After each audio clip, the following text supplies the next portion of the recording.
Hey everyone, welcome to another... Are you ready or what are you doing? Petition. For what? Bring the cricket back. Why? Sick of football.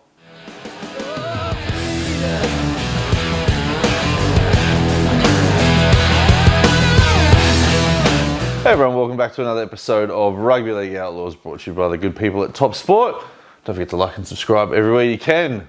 We're not really sick of football. Never. That was a great weekend of footy. It was a tremendous weekend. Everything we wanted and then some. So we're going to start off with the Vegas wrap. Vegas wrap, baby. It starts at 8 o'clock in the morning. The Wigan Warriors against the Warrington Wolves. Oh, what a performance. They were talking this up like it was going to be a grand final preview. Yes, they did. And that grand final was over at halftime. Yeah, exactly like this one coming up will be. Wigan... They're too good, man. They were actually 1-1 going into this. Oh, really? Who'd they lose to? So Lee beat them 1-0 in the first game. That's right. It was ridiculous. Then they went and spanked someone last week. I can't remember. I was half asleep when I watched it. And then when they were like 40-0 up, I was like, they're going to get 100 here.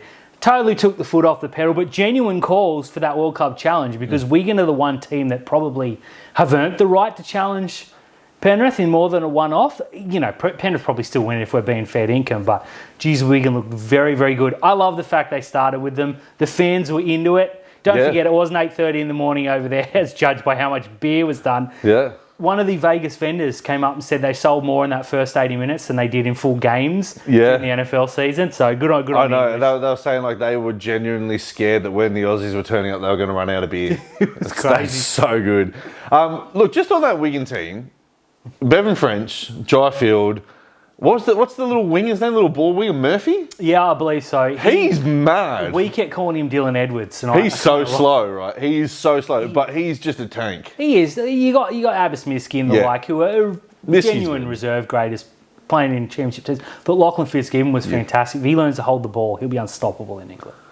For Warrington. Yeah. They weren't as bad as the scoreline suggested. You know, the problem with them was they got sucker punched, and by the time they recovered, it was 24-0. Spot on. Yeah. And Wigan are a very good team for those that haven't seen much to. And you have to have, it was kind of a mirror of a game that happened later on in the day where Warrington had all the ball, had all the field position, and then just a Bevan French magic. Yep, exactly right. Or throw an intercept, as we saw later on. Yeah. It was so much fun. I'm glad they led with that.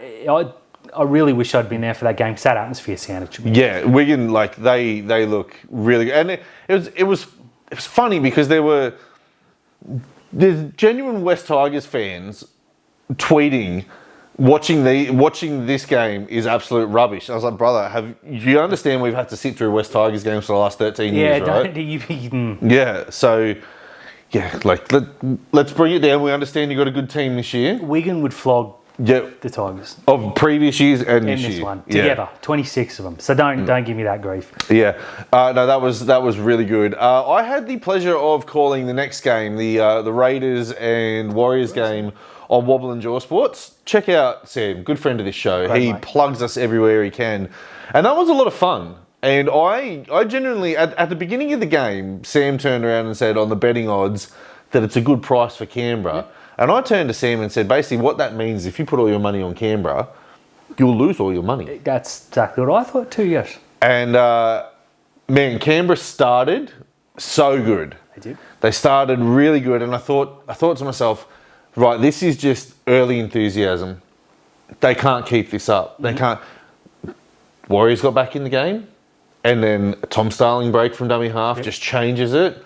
They're pinned down their end. Jamal Fogarty kicks them out of trouble, and the intercept. Yeah. Right before half time. Now I know they went in 16-4 at half time, and I thought, right, the Warriors have got to come out here in this second half and prove that they want it, and they didn't. They didn't. No. They did not want that ball. Canberra were pretty good. Sebastian Kris is criminally underrated. Yep. Xavier Savage had one of the games of his life. Yep. Those halves, I still don't think Canberra are gonna do too much this year, but geez, if Luke Metcalf's your reigning half, and I know there's rumours that Tamari Martin was injured, as bad as it's going to sound, he better have been injured, because if they run with our halves combo, they are not going to do good. I hope they run with that halves combo all year. Me too, because it's an easy win. Luke Metcalf cannot play halfback. He's a superstar 6, potentially. He's not a 7. I didn't like what I saw. They also swapped his sides too, which I thought was ridiculous. Whatever, one-off game, you can't look too much into it. What I'll be doing though is I'll be saying, hey Roger, get to fullback. Well, it's not so much Roger that I'd be saying get to fullback. It's Tane to a peaky Yeah. that I'd be saying get to fullback. What I'd be saying to Roger is get off your wing. Get the ball. Do something. Yeah. Remember when you were at the Roosters and you're on the wing and then you used to go infield and score under the post? Yeah. That's what I'd be saying to Roger. I think Roger's best position in this Warriors team at the moment is on the wing. He's not a centre. No, he's not a centre. It is on the wing, but Shans-Nickel-Klukstar can play centre, and he played centre very well against Cronulla last year. Yeah. He's the one I'd be putting in the centres and probably dropping Adam Pompey. Yeah, that's fair. Tuapiki's he's a good young talent. I like the look of him. Tane Tuapiki is a very, very good young talent in this. So that's the move that I'd be making, obviously, Tamari Martin coming back into the team. But yeah, there wasn't a lot to like from that Warriors performance as well. I thought they were absolutely garbage, and it looked like they just gave up. They did, which is unfortunate because you expect them. A lot of fans went over. Yep. Again, I thought it was clever and, get as many people from as many places as possible. Yep. I was buzzing. That's what Sam and I said. He wore his Queensland jersey in commentary because there was no Queensland teams on there. But I said, but look, you got the reigning premiers, a team from Canberra, a team from New Zealand, and the team that everyone kind of thinks is going to challenge Penrith this year in the Sharks. I thought they got it right, and this game should have been a lot better than it was, 100%. But New Zealand just didn't turn up for that. You can't blame the organisers. I think they nailed the NRL games. Mm-hmm. Now, I want to preface this by saying you have to go a long way to find a bigger fan of the NRLW than me. Yep. I'm very vocal, especially since the Sharks come in. The next step, brilliant idea. Loved it, praised it. Looking at that team, I think you said England was $17. Mm-hmm. It should have been $117. Yeah. That game was not what was needed at that time in the afternoon. The Gillaroos were $1 to win that game at kickoff, and England. Now, don't say what I'm going to say here. I'm not trying to say that if England had these crop of players, they would have won the game, but they were missing about 7 or 8 players because they have full-time jobs. They're not getting paid for this game here against the Gillaroos. It's a completely different competition over there. But you add those 8 players into the England team. The last time they played, Australia beat them 38-0. Yeah. So Australia's still going to win the game. Yeah, comfortably. They were. Do you know what the game should have been there? The All-Stars game. Yeah, that makes sense. That's the game that should have been played. Yeah, I agree with that. The only way this is going to work, because I think the putting the ladies on there was the right idea, is the Kiwis. The game needed to be competitive because you got people there that have been sitting for hours before, let's face it, the main event of the Premiers versus the contenders. Mm-hmm. That game was over within 7 minutes. Yeah, again though, I think I read something about the New Zealand women, about how they would have had about 9 or 10 players still with their full-time jobs that wouldn't have gone either. So it was just, you're either going to get a makeshift New Zealand team or you're going to get a makeshift England team. Scratch that. Get the Indigenous All-Stars against the Maori All-Stars and maybe it's a little bit more competitive. I like that. And don't get me wrong, I don't begrudge them. It was a great stage for something. Jesus, some ridiculous talent. Or the other thing that you could do, if England can't field a team and New Zealand can't field a team but Australia can, play an Origin game. Yeah, Origin game or do a combined All-Stars. Yeah. Australia versus the rest of the world. Whatever. I mean, again, they took a punt. I get it. The idea was that England fans were going to stay and watch that and then stay for the last game. I think with the greatest respects, they were going to stay for Penrith Cronulla no matter what they put in the middle. Mm-hmm. So I'm not going to bag them. They took a chance. Yeah, it didn't work. They were just way too good. 90 points they scored. Don't get me wrong, it was fun to watch. In terms of a contest, big miss. Probably could have put the Australian under-19s team out there and they win that game by about 20 points anyway. Completely fair. Yeah. The main event lived up. We'll save the breakdown for the Sharks segment, but boy, did that game. My God, you saw 2 heavyweights just going at it in that game there. And I know Penrith got away to a nice lead and Cronulla came back to it, but that was 2 teams that were just fired. Penrith are still the team to beat in this competition. Without Brian Toto in that side there, they were really, really good. They lost Casey McLean early and, Dane Laurie played really, really well for Penrith. We won't break down the Sharks here, but let's take this moment here to praise Penrith for what it was. Yeah, they were great. Isaiah was the best player in the stadium on the day. Yes, undoubtedly. Without a shadow of a doubt, that was the Isaiah show. Mm-hmm. He was accompanied by Nathan Cleary. Yeah, that makes sense. Yeah, he was the opening act for once. I'm going to say something controversial here. As a Cronulla fan and a loss, I'm happier than I would be a Canberra fan and a win. The difference between the quality of the 2 games, again, it's an opener, I get it. But it was night and day, and you could see that by the Twitter activity. Mm-hmm. People were like, oh, God, these teams are legit. And, Cronulla lost. That's not a good thing. But coming out of it, you're like, I'm pretty confident they nailed that game. Yeah, that game was awesome, right? And full credit to Penrith because they started slow and it looked like Cronulla were going to run over the top of them. And they held on to everything that Cronulla threw at them, as champions do, and they just had a bit too much class. They did. Now, we said on this show last week that, a 1 to 12 point loss for Cronulla, they all know what they need to work on. And we're going to pick apart exactly what Cronulla need to work on in the next segment here. But full credit to Penrith, a fantastic win, well-deserved. Isaiah, I can't say anything else about him, man. He is the best lock in the game, and it's not even close. He's probably the best forward in the game right now. Yeah. So something that came out of this weekend is that's got me bugged here is the captain's challenges. Now, unfortunately, 2 of them went against us, so we're going to sound like it's bit bitter. The first one, yeah, sure, this is bitterness because Ashley Klein cleared a contest. The Penrith players laid on the play the ball, then ripped the ball out. And then he called a penalty and Penrith wanted to challenge it. Under definition of the rules, the only thing they should have been able to challenge was the penalty. But Ashley Klein let him go back and challenge the contest. That's not how the challenges work. You can only challenge what you've blown the whistle for. Last year, this happened. There was a player that deliberately laid on him for about a minute and a half. It was ridiculous. And they blew it up and he challenged. There was later on in the year it happened and he laid on, he lost a challenge and he got sin bin. The NRL said, you can't do that. You can't deliberately cause a penalty or the challenge will be disregarded. As soon as they called it, I was like, oh, I don't like that. My thinking was originally that I think it was Leota might have gotten up and knocked the ball out by accident. That's what he ruled. Watching it, it took one look. It was a very obvious penalty. They're yelling challenge. That's got to be taken out of the game because I guarantee you within the next week, that will be abused. Yeah. The problem I had came later. Okay, they got the right decision though. They did get the right decision, but you have to live with a real-time call of a kick contest. My issue is with the challenge, it's the same as the basketball, right? It's the same in the basketball. In the basketball, you can't challenge what led up to the whistle. You can only challenge the whistle. So for mine, you can't challenge that kick contest because the referee and the touch judge cleared it. You should only be able to challenge the penalty. Are you challenging the penalty that he knocked the ball out of their hands or not? No, we want to challenge the kick. No, I cleared the kick. Yeah.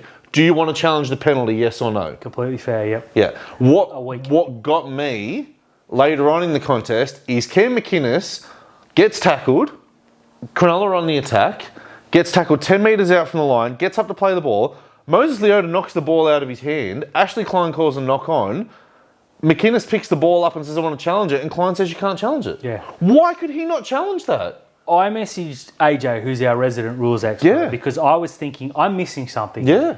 I went back, I rewatched, I turned it up, and what I thought was at the time, maybe McInnes wasn't the captain, maybe Hines had taken over, so he couldn't challenge, and Nico hasn't come to him and said.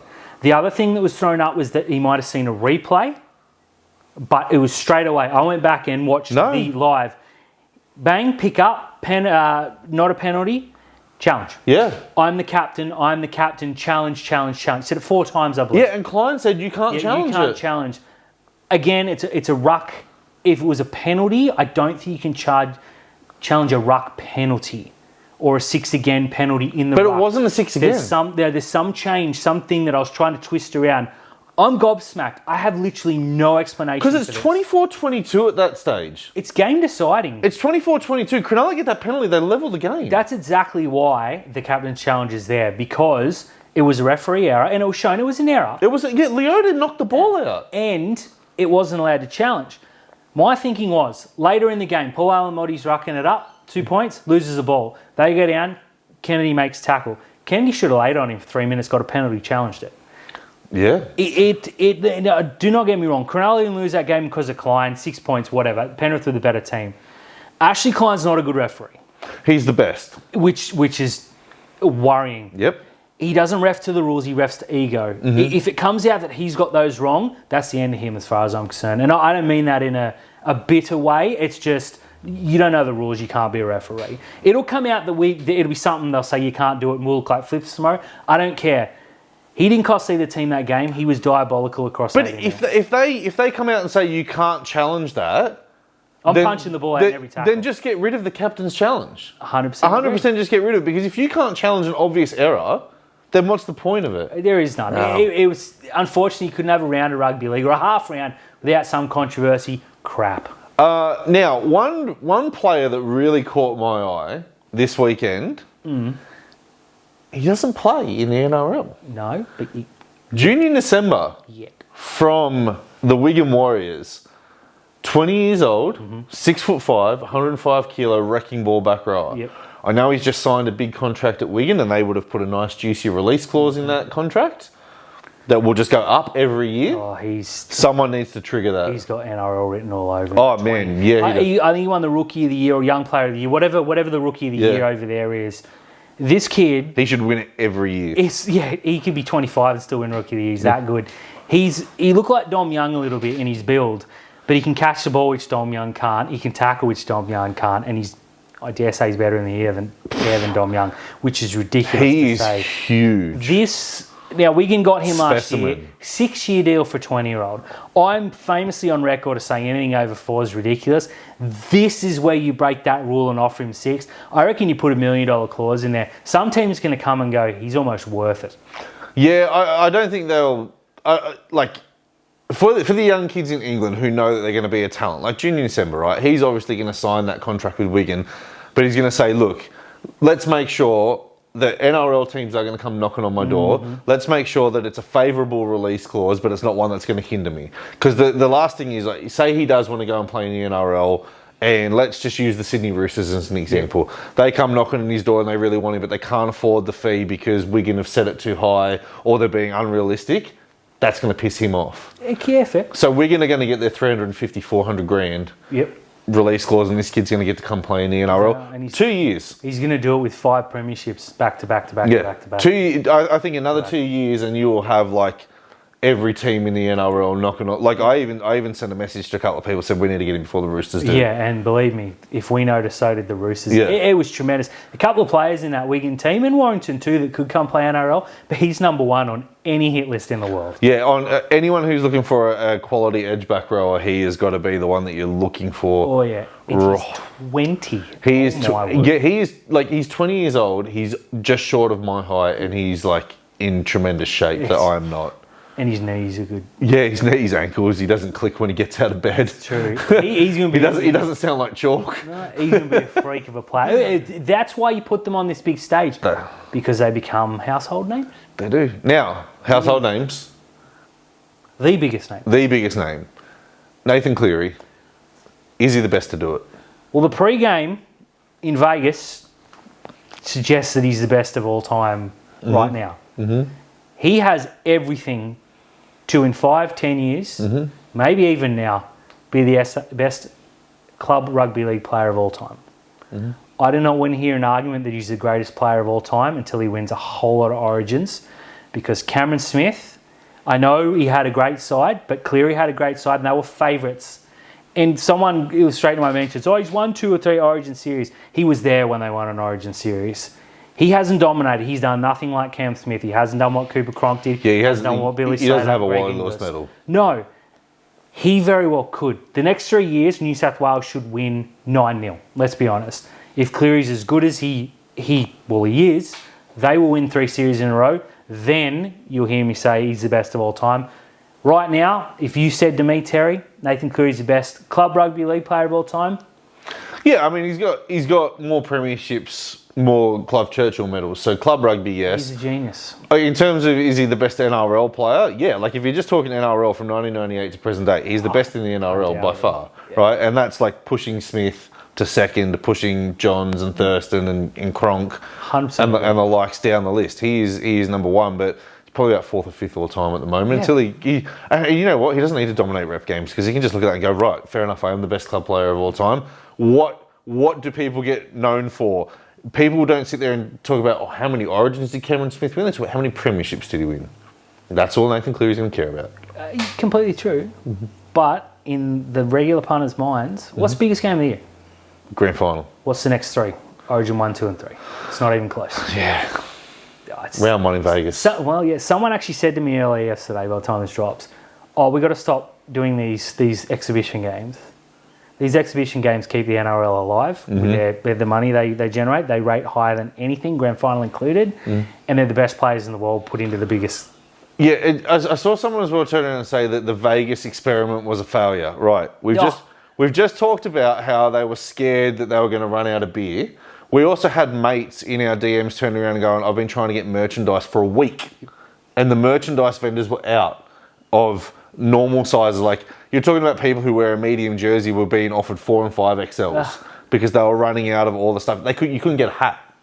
Hats sold out on Tuesday. Well, what a horrible merchandise, food, beverages. 45,000 people. 45. Like, that doesn't sound like much, because you get double that at ANZ at the grand final. 45,000 people in America. 40,000 of them travelled from Australia. This is a raring success. It's fantastic. Yeah. Just like Cleary. Yeah. But not the best.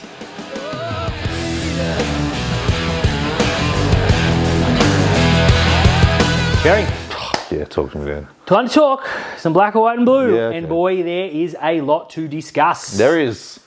I don't know how you can look at that performance against Penrith Panthers and want to blow the whole club up. I thought it was pretty darn good.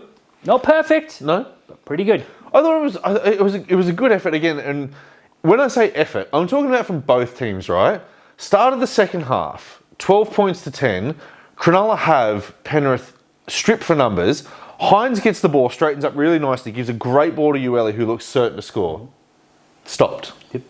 He stopped. Penrith stopped him. They go down the other end. They score a try. This is the difference between Penrith to us coming out of it, right? 18 points to 10, and we see the brain snap from Ronaldo. Let's just pause that for a second there. The brain snap from Ronaldo.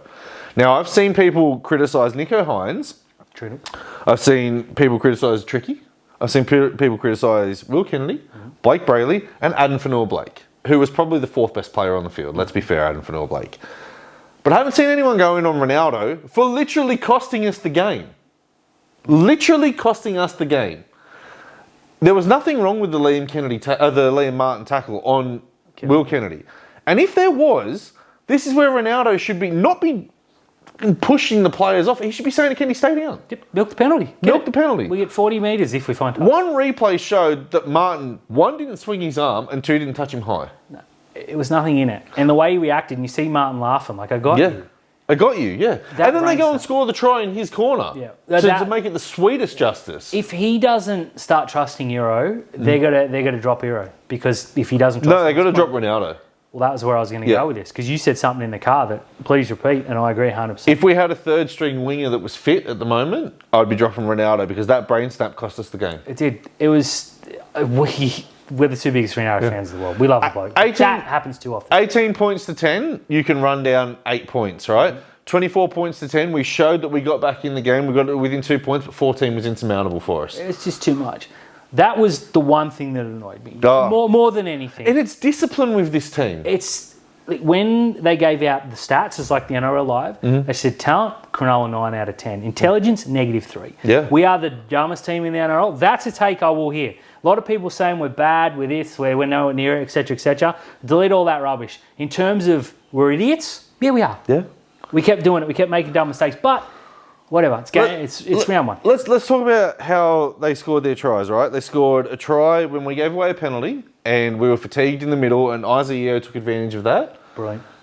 People blame Tom Hazelton, and then at full time, Adam Fanua-Blake goes, yeah, that's not on Tom, that's on me. That's what you want to hear from him. That's what you want to hear from him, right? Good on. So 6 points to 4. On the smallest field that an NRL game has ever been played on, right? Now, go back and watch every single kickoff Cronulla took last year, and Blake Brayley does not kick that ball hard at all. They land on the try line. Decides to kick the absolute piss out of this ball. Send it dead. I don't know why he decided to do that, but he kicked the absolute piss out of the bladder of that ball. Nearly popped it. Yeah, it's still going up. And they go and score. Yeah, and Edwards does that. Yeah. Yep, they go and score. We nearly score a try in the second half. Give away a penalty, give away a 6 again. Hey, guess what? Try time. Penrith score. We give away a penalty when we have the ball, and Penrith score. Get the ball back in, 24-22. Give away bat the ball down. Jesse Ramian saves a try. And then what happens? They score. It's just typical Cronulla. We beat ourselves. Like, yes, Penrith turned up and beat us. It felt like we beat ourselves, and that were the stupid errors we made. Penrith, rather's entire game plan is, we're just going to play football until you make an error, then we're going to make you pay. Mm-hmm. And Cronulla said, all right, well, here's your error, and then they concede. Good teams, like Penrith, will make an error, like Edwards will drop the ball, and they'll defend it. Mm-hmm. And then you're not sitting here frustrated. You're like, it sucked, we made that error, but we defended it, so who cares? We made errors, and then they went right around us. On, again, the smallest field in history. I actually thought the field hurt us because our wingers are very expansive. That you didn't see that today. I do think Rami needs to take a little bit on the chin because Stone Street was unmarked a couple of times. I thought Rami was very good, so I'm not gonna run that off. Rami was one of our best 3 players. But I think on a normal size field, I don't think we score another try or two, and it's a different game. But again, maybe so do they. The fact that they kept going around us, that really bothered me. Yeah. How is that possible on that field? I've got. We got this up and in jam thing, and our kick chasers. In the line. Yeah. That's my criticism of the one in the line. My second criticism, Terry, that bench atrocious. I thought Sivitalakai changed the game when he came on. I thought he was great. 30 minutes and 50 for McInnes. I'll take that. I'd like 35, maybe 45. That's more like it. More Talakai, please. Dan Atkinson, 10 token minutes, did nothing. Completely wasted. Should have been Tukes. The other 2 forwards, though, combined for less than half what Fanua Blake. I'll even give you Kafusi, and they didn't come close to Fanua Blake. That sucks. I said I was disappointed with Kafusi, Tom, and BHU because no one stood up and wanted that spot next to Hamanueli. So much so that when Toby Rudolph is fit and available, he's my starting prop. Nice. You can turn around and go, oh yeah, you're only saying that because Toby's your mate. No, Toby was averaging 150 metres a game last year, and he was the only forward in our game against the Panthers in the semi-final to crack 100 metres. Yeah. So give me Toby Rudolph in there. But you know what our team was missing tonight? Jack Williams. Yeah, it's painful to hear. You're right. You need that bloke that just comes on, gets about it. He's got his errors in him, and don't get me wrong, I'm not... Everyone does. I'm not going to say letting him... He should still be a Shark, let's face it. There's one of those guys on the bench shouldn't be a Shark. But I'm not going to be too hard on it. I think the team we got now is better. Mm-hmm. Hazelton looked too slow against Penrith. Yep. He doesn't always look like that, so I'm not going to bag him. Hamanueli has about 6 weeks to save his Sharks career in my mind. I'm going back to Warriors and say you still want him? I bet you the Warriors are looking at us going, man, thank you. We just snookered you into paying double. Colquhoun can't come back quick enough. Yep. Because he comes straight back in after a couple of games at Newtown. And I think Huge Tukes has to come in next week for Atkinson if they're going to use Atkinson in that role. Because they didn't use him in a role. He came on, made a tackle, and I said, Atkinson's on. 5 minutes later, he made a run. They're like, Atkinson's just come on. No, he's been on for 5 minutes, but you don't even realise. Yeah. Yeah, I thought they put him on at the wrong time. They should have put him on when it was 24-22. And we needed the game broken when Will Kennedy was laying there dead and his shoulder was hanging and you got a fullback on the bench, they didn't throw him on. And this is the other thing as well about Cronulla. They seem to be too nice, right? Will Kennedy is down after making the tackle on Liam Martin. He's down with a corked arm and there's a scrum in the middle of the field. Brother, go and lay down next to the scrum, hurt. Yeah. Hold it up. Get Atkinson on. Yeah. Hold it up, get some treatment, and let us set to what we're going to do because it just felt like, all right, we've got to rush and get this scrum in, and all of a sudden Penrith scored. Brother, go and lay down. Kennedy. Yep. That was pretty good tonight. He made 2 try savers. That first one, I think Lindsay Smith, I believe, where he played at the ball. I saw some people saying, he knocked the ball out, it should be playing. No, that's not how rugby league's played. That's not how rugby league plays. He played at the arm, he knocked it out. Brilliant try save, didn't get anywhere near the credit. Liam Martin was going to walk in. Mm-hmm. Kennedy threw himself, almost literally ended his shoulder to stop him. No, he walked through others. Yeah. Are you kidding me? What more can Kennedy do? He ran straight past Fanua Blake. He was out of position for the Targo try, as you mentioned. Mm-hmm. That was 12 out of 10 brilliance from Nathan Cleary. He went left, Kennedy went, and he said, see ya, and they got him. That's just brilliant. He was marked up on Kennedy, and Kennedy must have just looked to the right, because when he looked back, it was done. Yeah, it was done. Sometimes... You're beaten by brilliance. You just get beaten by better teams. Penrith were just slightly better than us. Do not get me wrong, we were far from perfect, and if you sat there and said that's a perfect performance with Cronulla, no, it's not. So we've given you 3 or 4 things to work on, as you said, would come out of a small loss. At 14 points behind or whatever it was, I was starting to think if they score again, this is going to get away from us. The way they fought back to have a chance to win it late, it's round... Okay, if that's a grand final, obviously you're blowing up. It's round 1. We don't need wholesale changes. We need 1. Atkinson for Tukes. That's it. You say to Ramin, should have passed that ball. You say to the middle forwards, someone help Fanua Blake. He's brilliant, but he can't do it by himself. The other one at 24-22, we passed the ball to Cam McInnes, and if someone just rushed up in support, they're in under the posts. We got no support play. Trindle, though, made one bad decision and seems to be copping a whole lot of grief. I thought he was probably our best. Oh, give me Adam Fanua Blake for the 3 points. Give me Tricky for the 2. Mate, I could be argued into Andy Butler, who's great. What do you make of Nico Hines? Because I've seen so much blow up. Again, it's the lazy fans that want to just blame the bloke who's, good looking, got a Dally M, played at Origin, played for Australia, probably won a premiership. Poles. Pretty good player. But he has an 8 out of 10 performance. Everyone's like, should have been 15. He started off really well with the Ramian try assist. People want him playing 5'8". Don't look at the number on his back. He was playing 5'8". Of course he was playing 5'8". Have a look. Tricky kicked the ball 15 times. Nico kicked the ball 4 times. He did his job as a 5'8". Yep, he did. Yes, you want him to stand up. Yes, you want him to get involved a little bit in the attack. But on the third tackle, when he passes the ball to Jesse Ramian and Ramian just loses the ball, what do you want Nico Hines to do? That's Nico's fault. He didn't do a chip and chase like we saw earlier by one of the big... Nico puts Braden Hamlin-Uele through a gap. He's just about to score and Penrith get... that's against any other team. That's another try assist to him. 6, yeah. He passes the ball to Cam McInnes, who looks like he's going to score. Penrith get him. Cam turns around and there's no one to support him. That's where a good fullback... Will Kennedy's an okay fullback.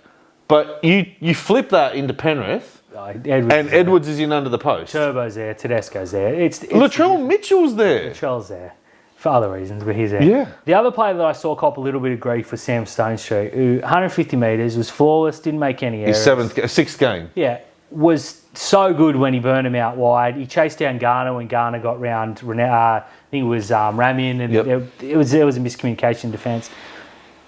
We're very high on Sam Stonestreet because his ceiling's up here.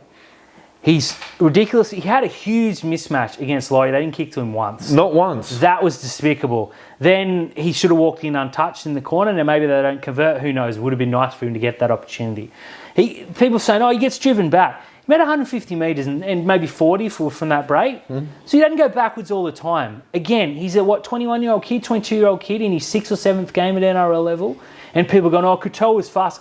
Okay, Katoa's a better player at the moment, but he's also a foot shorter and 10 kilos lighter, nowhere near as fast, and he can't jump or catch. And he's got one arm. So, just stop it. Yeah. Now, maybe I'm guilty of overhyping the kid. Not yet. But my word, what more do you want him to do? He was almost flawless last night. He's averaging more than a try a game that he's played. That's just good. If in 10 weeks' time we're still getting these kind of performances for Stam, then obviously we need to bring him back and see if there's another winger available that we can go and sign. Exactly right. But my word, people overreacting. Kaylero, though, awesome, beastly. Yeah. That's a bloke that doesn't go back. No, he's humongous.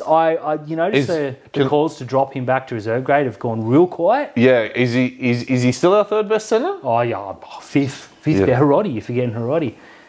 Idiots. Dead set. Great performance. A few things to work on. We've laid outfits. We'll send you an invoice. But my word, stop overreacting to one game. A loss against Penrith, a million miles from home. Yeah, if that's a loss against the Tigers, sure. Yes.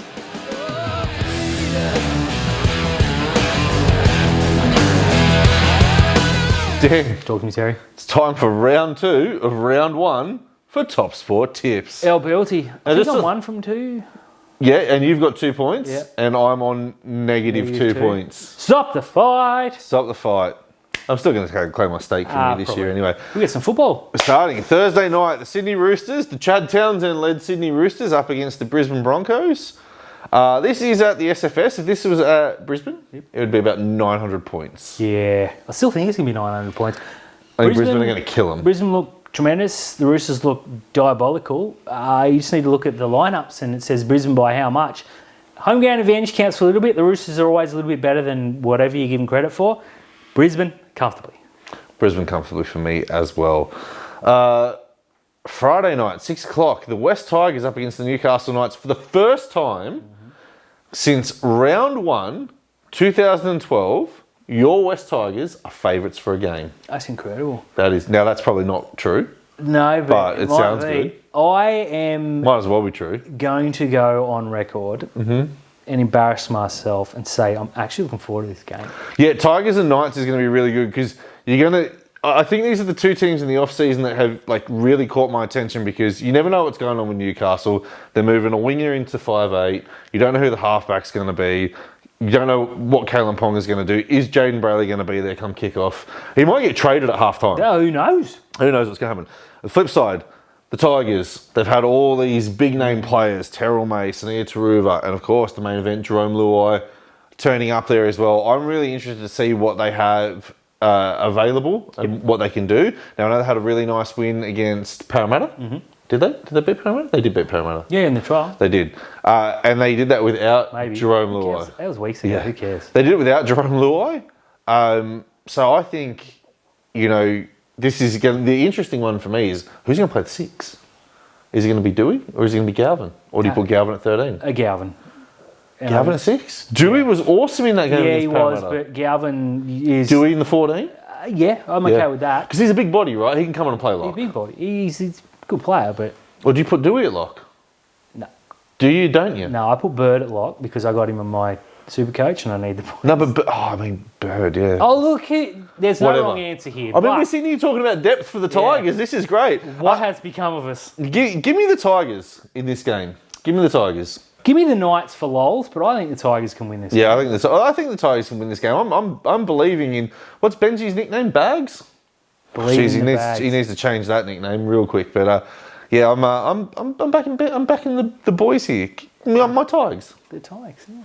8 o'clock on Friday night, maybe. The Dolphins and the Bunnies, the Wayne Bennett Cup. Now, this is supposed to be played in the monsoon, torrential rain. Now, we know Suncorp Stadium likes to flood. Yep. And quickly. We've seen multiple photos. On a very serious note, there is a very serious storm hitting land on Tuesday, I believe. We're going to get all the rain down here in Sydney. There is a good chance this game gets called off. No. But if it doesn't, you got to back the Dolphins, right? Yeah. I'm probably going to back the Dolphins anyway. I'll back the Dolphins anyway. Everything I saw from South in the trials says that I'm backing the Dolphins. That's it. Yeah, Christian Wolf. Oh, he'll be howling. Yep. I think they win and win easy. And they just announced the signing of Morgan Knowles. Yeah, it's a good pickup. Yeah. Named a captain, Tom Gilbert, which I love. I'm a huge fan of Tom Gilbert is playing. Yes, Sam and I were talking about that today. We weren't sure, we were talking about Corey Horsburgh and his chances for Origin this year. Yep. We said we don't know what's happening with Gilbert, we don't know what's happening with Flegler. If they can name Gilbert, that is awesome. Yep. I'm a huge Tom Gilbert fan. Absolutely agree with that. I think the Dolphins are just better across the park, to be honest. Yeah, I don't know why Wayne Bennett left. No. 5:30 on Saturday night. Another game. Are we looking forward to this? It's rugby league, so yes. It's rugby league. Dragons versus the Doggies. Mm-hmm. Look, Dragons have probably been the talk of the preseason because they've been the team that's allowed the media in so much to talk about Gutherson and Valentine Holmes and Damien Cook and Shane Flanagan, this and what's happening here with Kyle Flanagan. I like that. Blah, blah. I do like it as well. Like when you're probably picked by the majority of people to win the wooden spoon, you probably need to get yourself some good press and some feel-good story here. On the flip side, having a look at what the Dogs have to match up against the Dragons, I think the Dogs have got way too much talent, but I know we need to split our votes here, and I'm already playing catch-up, so I'm going to go the Dragons in this game. Stupidly. All right, I was actually going to take the Dragons. Okay, I've got the Dogs. No, I've got the Dogs. Too late. Go away. No, it's said. Dids, cut it. I've got the Dogs. Dogs. Dogs for me. I think they're way too. I'll take the Dragons. I made a huge error with Supercoach putting Metcalf in over Burton. I think Burton's going to go huge in this game just to make me eat a bit of crow. I'm very excited about what the Dogs are bringing, other than their fullback. Saturday night at 4 Pines Asbestos Stadium, we have Manly against the North Queensland Cowboys. Now, good friend of the show, Sam, and I were talking about this, and I said, as long as Scott Drinkwater is playing, that the Cowboys are in with a chance of this. Yeah. They're young. Chance. He's really high on the young halfback, Tom Duffy. Yeah. So, whatever. But Sam's never going to talk bad about a Cowboys player. No. On the flip side, Manly are Manly. We know what to get. We know what you're going to get. You're going to get Turbo. You're going to get DCE. You're going to get Taniela Paseka. You're going to get Olakawatu. Big, powerful wingers. Yeah, who they've re-signed till 2028. Love that. That's a great re-signing as well.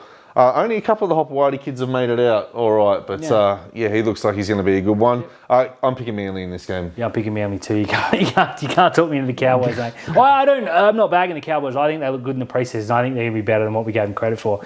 But this Manly side at Manly with a fully fit Turbo are pretty close to untouchable. Mm-hmm. I love their outside backs. I just think they're going to run through them. Sunday, 4 o'clock, we have the Melbourne Storm hosting the Parramatta Eels. Now, Parramatta have been boosted by the re-signing of Mitch Moses until... 25 years, yeah. Yeah, until the end of 2028. Actually, probably should have led with that. Or 29, whatever. It's about 8 years all up. Yeah, it's an extension on his extension. Yeah, no clauses. He's removed all the clauses from his contract because he doesn't want to get in the Dylan Brown scenario as well. And he's also secured his future for the rest of the year. And it's not as if they've gone ahead and given it to a scrub. Mitch Moses is a top 3 halfback in this competition. On the back of that. Yeah, on the back of that, I am not picking Parramatta. I'm going to pick Melbourne. Yeah, you can pay me enough to pick Parramatta. Suafalongo has apparently been past fit. It was just a hamstring scare. That's trouble. You know what that's scary for? Parramatta fans. Hughes will be back in this game. I read something today that I actually agree with. Cam Munster. What has he actually done lately? Probably not a lot. Yeah. It's Cam Munster, though. You know what he'll do. He'll just turn up. It is. Off an hour's sleep. I The think best player in the world. Yeah, and that's it. They either need to get him on a bender or they need to just fire a rocket up him. I want Munster to prove to everyone that he is the best number 6 in the comp this year. Let's call him out. Cam Munster, you're terrible at football. Prove us wrong. No. You're actually really good at football, but we just want to see it more often. No, they'll cut that and it'll say what they want it to. Okay. I think he's man of the match. No, it's like Hughes is going to be man of the match. But I just want to see some Munster brilliance. No, I'm sticking by it. Munster's going to be best player of the round, and they're going to win by 12. Okay.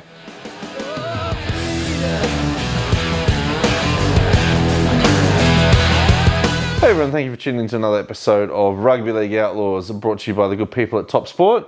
Don't forget to like and subscribe everywhere you can. Please. Rugby League is back. How good was round 1? We got round 1 next week. Yeah, we got round... None of this round 0 BS the AFL are trying to pull. Yeah. Like, hey, Terry, there's football, but you can't see it. We've got round 2 of round 1, is what I like to say. Round 1. Yeah, yes. Very good. Round 21? No, round 1. Round 1. Round 1.